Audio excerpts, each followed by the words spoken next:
everyone, welcome to another episode of Freshly Pressed. Today we have with us Corissa Grant, the creator of Worthy Chaos Redemption. Welcome to the show, Corissa. Thanks for having me on. I really appreciate it. Yeah, thanks for coming. And it looks like a great campaign. It looks like a beautiful comic. Thank Tell you. us tell us a bit about what is it about and what's the story and a bit about the Sure. arc. It's Buffy the Vampire Slayer meets Supernatural in Silent Hill in the Resident Evil world with good omens and Evil Dead tossed in. So Ooh. there's quite a lot going on. But it follows angel descendant Seraphina and her soulmate demon descendant Draven as they try to survive through all these horrific things in a town merging with hell. And what they don't know is that their fathers are behind it. And they are trying to get the angelic weapon that Seraphina was created from, and if either one can get it, they can tip the scales of the heaven and hell war in either's favor. Now, her father wants it for another reason, but he's using the war as an excuse so that he can use the resources from heaven.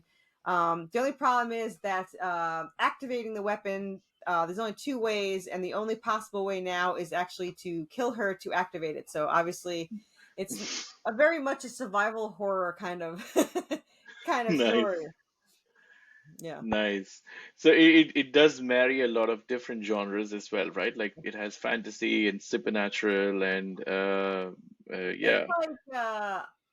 like Romeo and Juliet in hell with with horror and supernatural and adventure.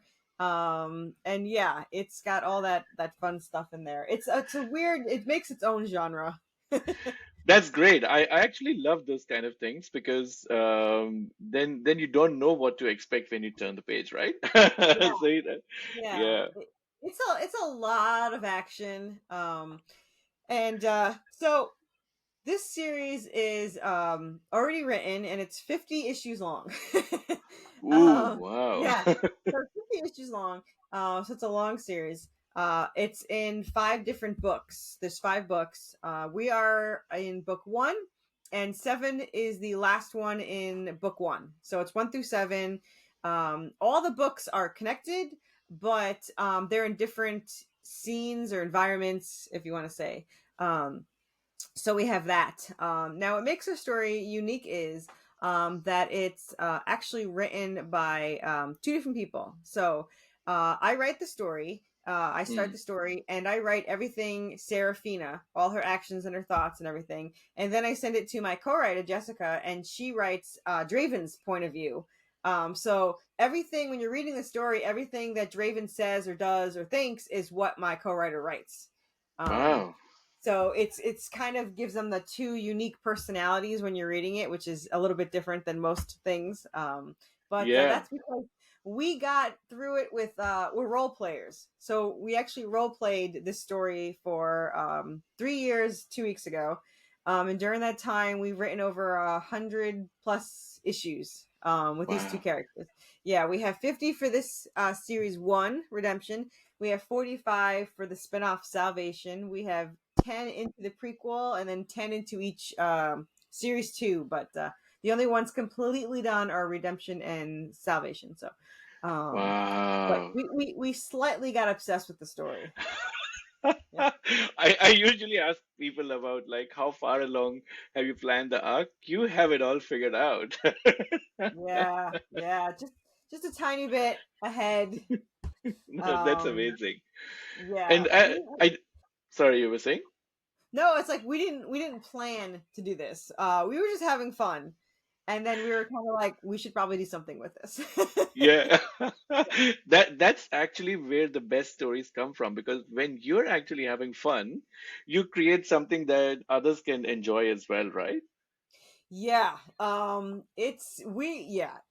You could tell it's a project of love because it's just our favorite thing. Like for us, the story is life. Like everything is around the story. We think about it, talk about it, write about it, think about it, dream about it, whatever it takes. And we even passed, now we're way past it, but I think like 2 months ago we passed like the 1 million mark of words Ooh, in this for these characters, which is quite a feat to accomplish in 3 years. So yeah, pretty good. Yeah, yeah. yeah. Does it help in your creative process that you're two of you trying to come from two different perspectives, like in terms of like fleshing out the characters and you and also like moving the story forward? Like, because I know like as a solo writer, a lot of times I get like quote unquote writer's block where you just don't know where the where the story is moving forward. Does Um, it help?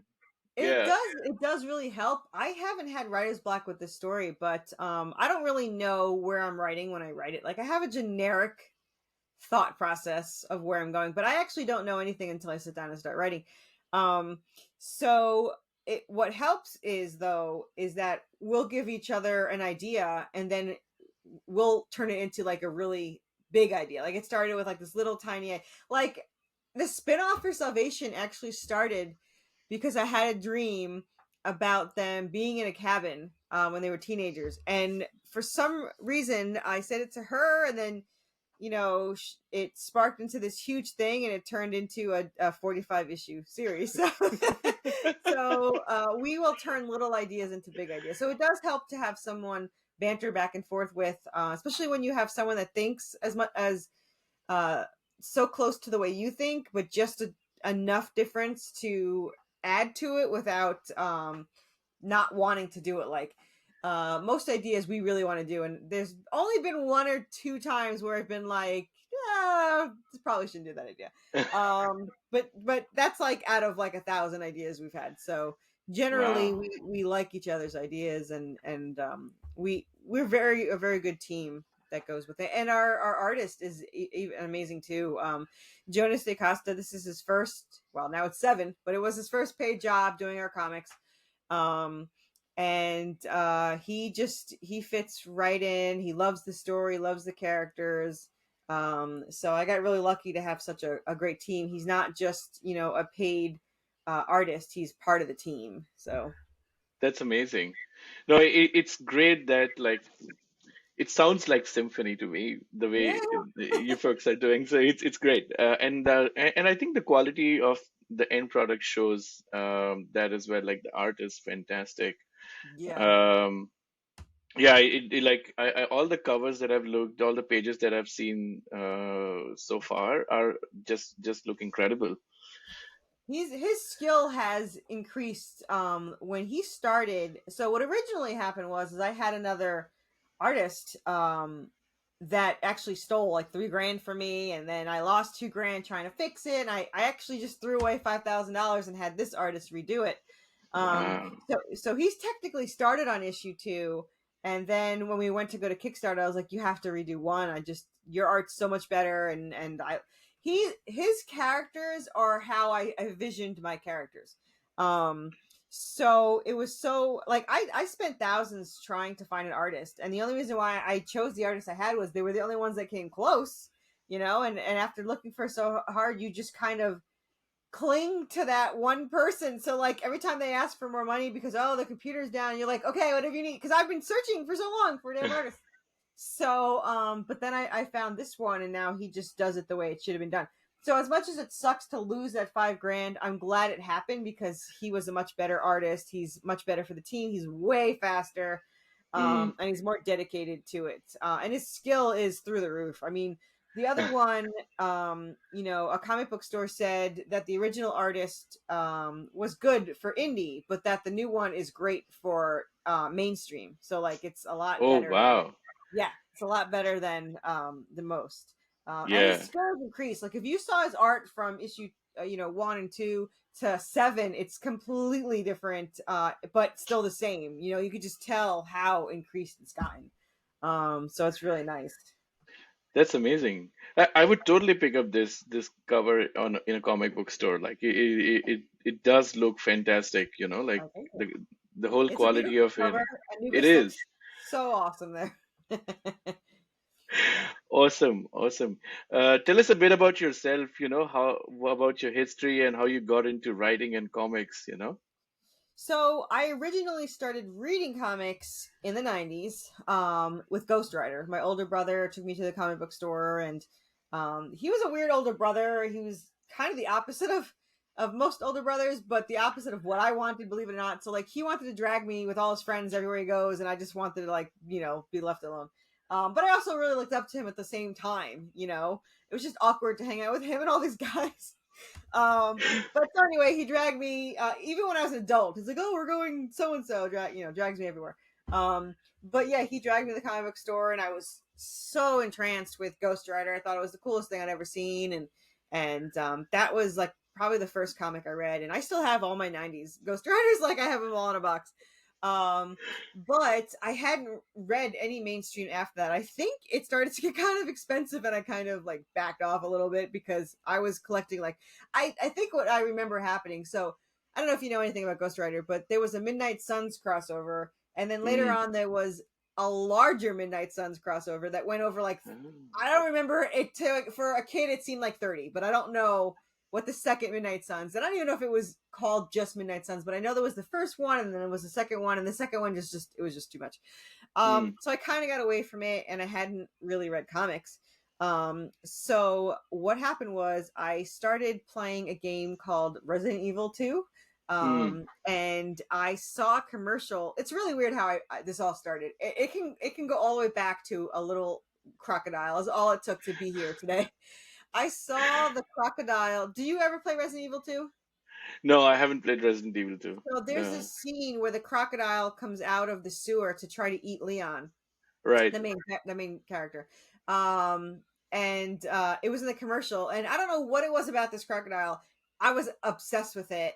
So much so that I went out and bought PlayStation 1 so I can rent the game to play it. Like I hadn't played any games. I played like Atari and Duck Hunt was my all-time training Yeah.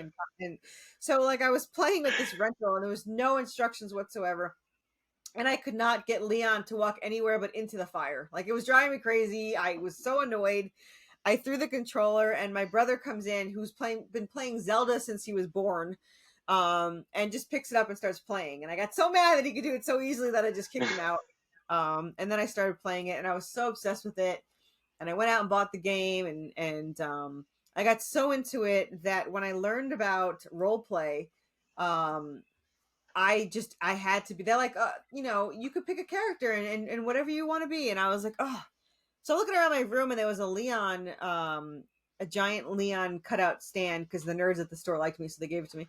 And I was like, oh, I want to be a Claire Redfield from the game so that I can RP with the Leon. That was like the whole thing.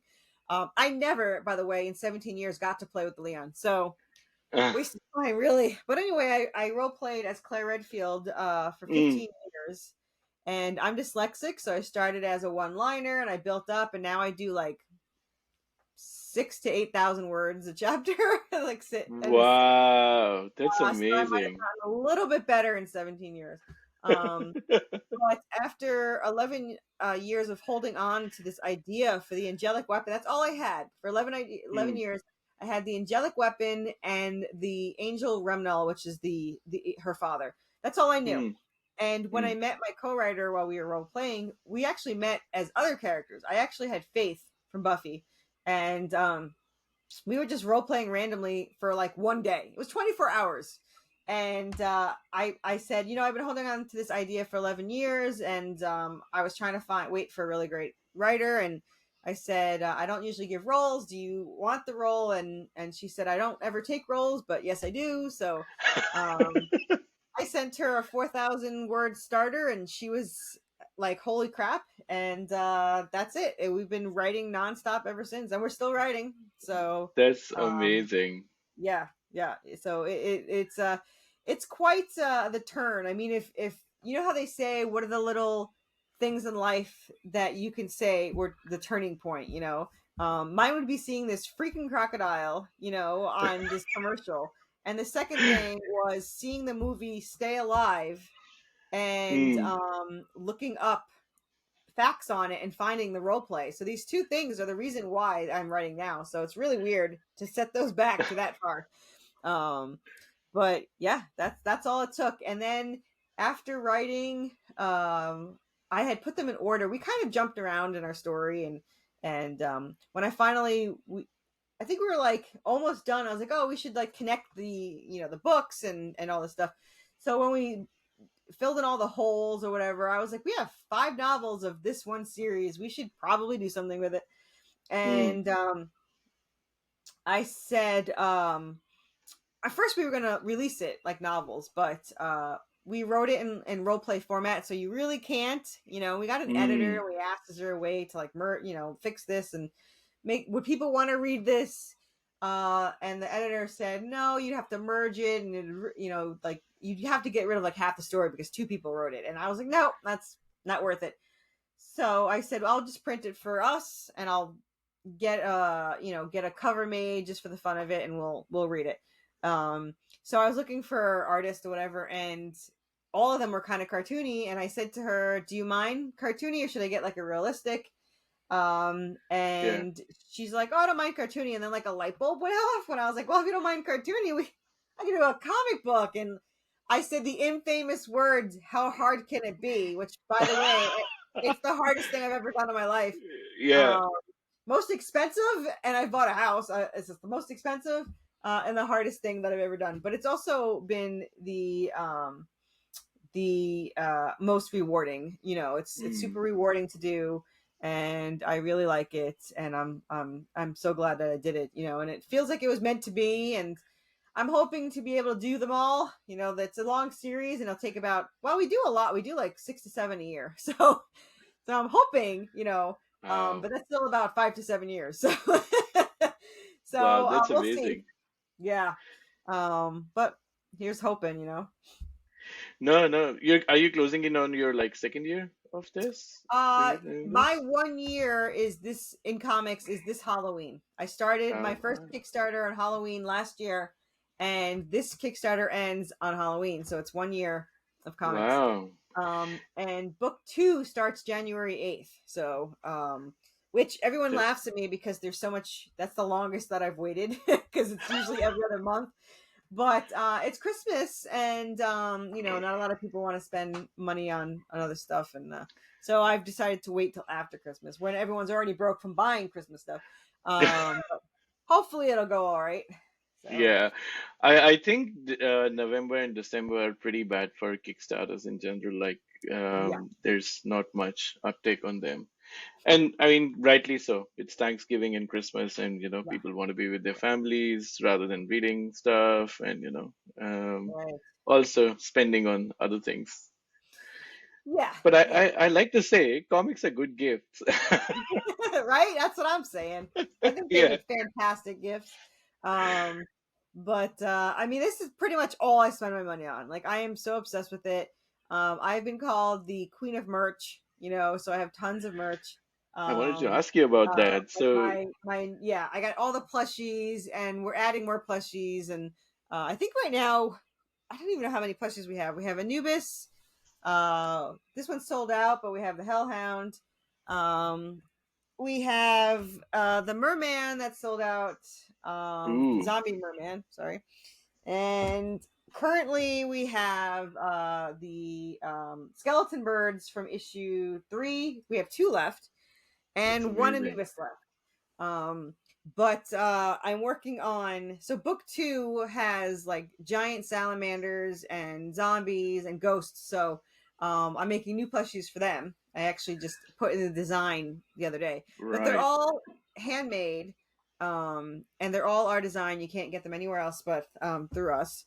And our next book is going to have the giant salamander plushie and a zombie in a straitjacket because they're trapped in a haunted asylum. So they all the zombies have like straitjackets on and patient outfits on and stuff like that. So kind of different. Wow. Yeah. That's amazing. You also those stickers and coins and the mini Lego, like, the stickers are so cute. They're so well done. Aren't they nice? Yeah. Yeah. My artist did the sticker on the right with the Anubis fighting. I don't know if you could see the banner behind me. That's from the banner. Yeah. Yeah. Um, and it's weird that on this camera it faces the other way. whereas the way it was facing before on every other camera, I don't know, it's weird. And then the other sticker was from MEA Illustrations, who does the chibi versions of our stickers. If you see above that, there's another chibi version with the Hellhound. So that's a popular sticker. Everyone loves the Hellhound. That's amazing. That's Yeah. amazing. So like your reward packages are actually pretty like fully packed. Do you want to talk about some of the rewards? Like Sure. So we have as tiers, we have 3 different 3D statues, all 6 inches. And the first one that you see there is the last Anubis black sculpture. We don't have any more of those. And we don't talk to the artist anymore that did it. And we don't really use that kind of 3D printing anymore. It's filament. It's not as, I mean, it's great, solid, and it looks really cool, but you can't do as many details, like little details, as you can. mm, It was very difficult to like do the teeth and the fangs and all that. So if you scroll down a little bit, you could see our other 3D statue, which is our the Anubis that you saw the sticker for. It's a solid resin piece. I mean, it's a thick piece, and that's also yeah. 6 inches, and it's gorgeous. I love it. We've sold a bunch already. I think we have 1 or 2 left. And then the one underneath that is actually this one. I don't know how my cameras work, so I'm going to try to get this. So see. Oh yeah, we can see it. Yeah. So it's the bust of Anubis. And that one is a little bit lighter weight, but they're all primed and ready to paint. If anyone wants to paint them, I like them as is, but some people like to paint them. So there's that. Yeah. And we have a few more of those left. I had like 10, so I think there's like 9 or 8 left. I mean, we just put those on. So That's and then the awesome. next one, you can see the plushie. Yeah. Yeah, so that's our skeleton bird, a plushie. We have 2 left. We sold out last campaign, so I put 2 more in. The Hellhound you see there is sold out, but we'll probably bring 1 or 2 back for book 2. And there's the Anubis. We sold about 8 of them. We have 1 left. And he comes with his own 3D printed staff, as you can see. Right. Yeah. And then this is our metal cover, which is the no scratches cover. It's gorgeous, and it comes with 3 metal trading cards, and I think we have 9 left of those. Nice. Metal covers are catching on nowadays. I see like a lot of campaigns have started offering them. Well, I don't have that one next to me, but I have the old one, and it's super pretty. So you can see the shine in it, and it's it's cool to have it attached to the comic. So yeah, people like it. I have like the same ones that buy it every time. That makes it even more collectible if you know what I mean, right? Like yeah. It makes it a lot pretty. I think it's pretty. This is sold out. It was our zombie merman statue that we've had, and that one sold out. Very cool statue. And this is a bust. We have 1 left. There was only 2 made, and they'll never be made again because my artist who made the other statues, he does not like sculpting people, and I made him do this for me because we've been working together for 6 years or 5 years. So I was like, you have to do at least 1. So he did 1. So there's 1 for sale there. Yeah, that's amazing. Yeah, Wow. Cool. And then there's one. Well, this is a cool clay because it's like a polymer, so it feels like real skin kind of thing. It's creepy. And then this one is our last tall 12-inch Anubis statue, which is very awesome, very detailed. And they won't be made again. So that's they're kind of a pain in the butt to ship. But it probably cost me more than it cost me to make the statue. But it's very awesome. I have 1 of everything. So except the zombie merman, and I might have to get 1 made for me. But there was only 1 made. But yeah, I also have a skeleton bird statue, but I've yet to put up for sale because I want to keep it. So we'll see if that ever reaches the Cool. Now hopefully it does. yeah. And this is the metal ketchup tier. We do have a couple of versions of ketchup tiers. So for new people coming in, if they don't want to get a ketchup tier, you can actually just get issue 1, either PDF or printed, which isn't very common for some reason in Kickstarters. You usually have to get the current one and the catch-up tier, which I thought was kind of Hmm. mean for new people coming in. They should be able to get one. Correct. So you can get PDF one, or printed, and then all the add-on, all the back issues and variants are in add-ons. So if you want to just get one and then get 2 and 3, or just two, you can get that. We have a mini catch-up tier, which is just 1 through 3 for 25. We have a regular ketchup tier, which is 1 through 7, with lots of goodies in there for 59. And then this one is the heavy metal ketchup tier, Nice. all metal and with metal trading cards, bookmarks, coins. Yeah, a little tricky. No. That's amazing. I think it would go nice with a heavy metal soundtrack as well, I think. Yeah, yeah, So to speak. There are some bands that are specifically into mythic creatures and things like that. I don't know if you have heard a band called Nile. They solely talk about Egyptian stories and stories from that time, from that era, mhm, and yeah, I think some of their music could actually fit really well as a soundtrack for this. yeah. We actually have a song that was written just for our comic, by the way. Oh If wow, you, yeah, if you listen or watch the video that we have posted, the background music is from our song. Um, and you can get the song download in the add-ons for $3. You get the vocal and the instrumental version. And we're actually have another one coming out that's for the second book that hopefully will be in by January, because we're hoping to get a new song per book. So that's amazing. yeah, That's so unique. I haven't heard anyone do that, or yeah, very few people do that. Maybe. yeah. I've heard of some people, but it's not a common practice at all. No, definitely not. It's not, but it's very cool, and I'm looking forward to it. I haven't even heard it yet, so Oh wow. yeah, it's not done. We're still working on it, and I can't wait to hear it. But if you scroll down in the add-ons, it'll show you the lyrics to it, and they're based completely on our characters, which is pretty cool Oh, to have. that's Yeah, nice. yeah. We have metal trading cards. We have prints, different prints to get. We have a coloring book from all the variants. We have pins. Um, and we have 2 metal pins and 2 acrylic pins, and we have stickers, buttons. There's a ton. Oh, we have another 3D Wow. statue, but this is 1 inch, so it looks very detailed, but it is one This inch. looks so detailed. Yeah, yeah, Yeah, yeah. exactly. Yeah. But it is an RPG 1 inch miniature, so yeah, Right. but it's you could still paint it. People paint miniatures, so and it's also a 3 inch model of the other one, and we have a hat. She's got very cool embroidered. That's so cool. There's so much merch and so many rewards in this This is campaign. like, and this is only like 40% of the merch I have. I just can't put it all in. So I have it spread out, but Yeah, yeah. yeah. Have you planned I'm pretty sure you might have. Have you planned like an RPG game around this, or are you planning We to do a want game? to we're going to start with an or we're going to try to start with an RPG tabletop game.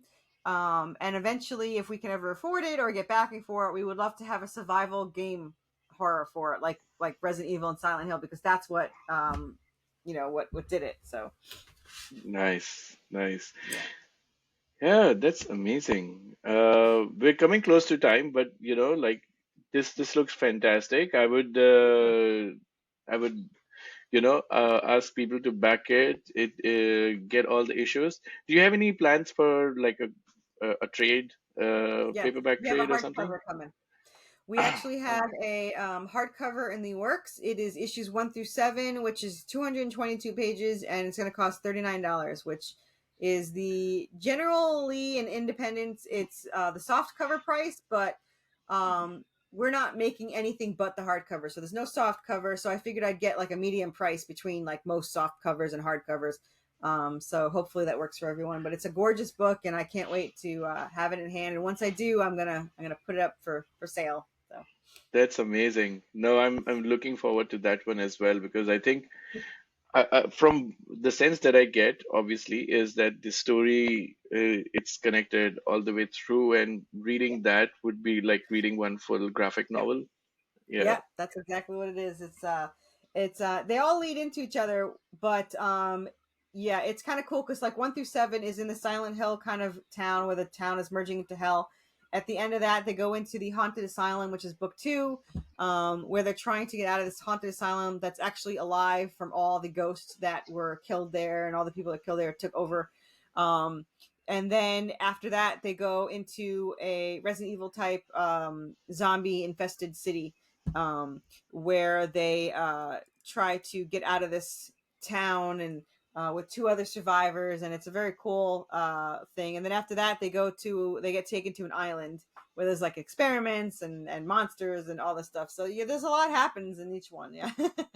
Yeah, it does look like a lot of like it has elements from the real world mixed with otherworldly elements plus uh, Hmm. humans and creatures and yeah, that does open a lot of different kind of possibilities like uh, from science fiction to horror to to fantasy to Yes, yeah. definitely. Yeah, there's something Yeah. for everybody. That's as long as you don't mind cursing and horror, you can enjoy the book. Oh, I They curse don't all mind the that at time. all. Yeah, Yeah. yeah. I think I recently picked up. This was a few months ago on Free Comic Book Day. I picked up Wolverine and Ghost Rider crossover. I don't know if you have read those or not, but have you read those? Which one? Ghost Rider versus Wolverine crossover? Yep. I have Yeah, all the well, I have the Spirits of this. I don't know if I have the. I probably have the Ghost Rider one. I do have the Spirits of Vengeance that crossed over with Spider Man, Wolverine, X Men, all that stuff. Um, yeah. but I love crossovers. Like I Oh, just I love did. Yeah. it. Yeah. So I also love characters with fire coming out of their head for some reason. I also love Firestorm from DC. I have a thing for yeah, that. yeah. Specific taste, but yeah, yeah, it's good. Yeah, I'll have to do that. I'll have to have like one of my like rats have fire heads or something. Yeah, Fire breathing rat with his head on fire. that's actually a great idea. Yeah, yeah, Yeah, I'm digging it. That's gonna have to happen now. nice. And anyone Oh, that wants to find our Kickstarter, there's links everywhere, but the easiest way to find it is actually just to search Kickstarter for Worthy Chaos. We're the only thing that pops up. It works out great. I love it.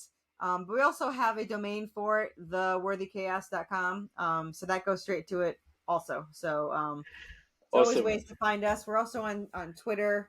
We have 5.3 thousand followers, and on Facebook, I have 5,000 followers, and we have a Facebook group with 700 members in it that we just started. So everyone can join that too, and you get pages ahead of time and all that stuff. So Awesome. We'll put links to all of that in our description so people can do that. And awesome. it's awesome to have you here today, Carissa, and thanks a lot for coming on the show. Thanks for All the having me best for on. rest of your no worries. All the best for rest of your campaign, and I hope it goes well. It looks fantastic, and Thanks. I would ask anyone who's on the fence to not be on the fence and back this. Check it out. I mean, you can get the PDF follow ups too, the catch ups too. $20 gets you all the catch ups.